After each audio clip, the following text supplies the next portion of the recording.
à l'évangélisation médicale s'impose à ce moment-ci. Des milliers de gens, oui, des dizaines de milliers de gens sont aujourd'hui inconscients de la condition de leur santé spirituelle et physique. Ils sont bien éloignés du style de vie idéal et n'ont aucune idée du péril qui la menace. Des fidèles sentinelles sont nécessaires pour leur indiquer le chemin de la santé et de la sainteté. L'appel à l'évangélisation médicale est d'abord donné aux adventistes du 6e jour par l'exemple de Christ dans son propre ministère et dans la mission évangélique qu'il a confiée à l'Église. Celui qui allait ici et là pour faire du bien et guérir tous ceux qui étaient opprimés par le diable, montra que la véritable évangélisation comprend les soins consacrés aux besoins physiques aussi bien que spirituels. L'histoire du mouvement adventiste a été caractérisée par un double effort, par un double ministère. L'œuvre de la santé et de la tempérance a toujours fait partie de l'évangélisation mondiale. De nombreuses réformes importantes en matière de santé sont reconnues comme étroitement reliées au message adventiste de l'Évangile. L'enseignement d'une observation complète de la loi de Dieu incluait la reconnaissance des lois de la santé. Afin de développer des intérêts missionnaires médicaux, des institutions ont été établies et de nombreux centres éducatifs ainsi que plusieurs lieux de formation ont été créés pour enseigner les bases d'un bon style de vie et pour préparer hommes et femmes à en servir d'autres.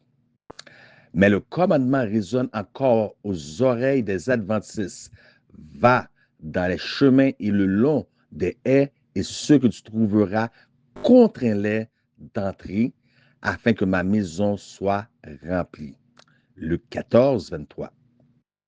Un pas en avant est impératif. Une nouvelle emphase doit être donnée. Des milliers de laïcs doivent maintenant entendre et répéter l'appel à l'évangélisation médicale. Des centaines d'infirmières et d'infirmiers qui ont eu une formation complète dans les institutions de notre dénomination devraient s'engager dans l'évangélisation médicale et pourraient, avec un peu plus de formation, devenir des chefs en file dans l'œuvre. Des dizaines de jeunes gens devraient se qualifier pour devenir des conférenciers. Les médecins devraient sentir pleinement leur responsabilité de communiquer le message de la santé et de la tempérance par des exposés et des conférences dans les églises adventistes et devant les auditoires non adventistes des grandes villes. Les pasteurs devraient aller de l'avant pour organiser et instruire des groupes de jeunes évangélistes. Afin de poursuivre avec succès cette œuvre, le matériel nécessaire aux conférences, des livres sur la santé et la tempérance et des instructions sur l'organisation et la conduite des classes de santé et de soins à la maison ont été fournis. Ceux qui entreprennent cette œuvre devraient chercher le conseil et aide auprès de leurs dirigeants de fédération. La messagère du Seigneur, par ses livres connus, sont ses articles de la Review and Herald et ses manuscrits appellent l'Église l'entière à l'évangélisation médicale.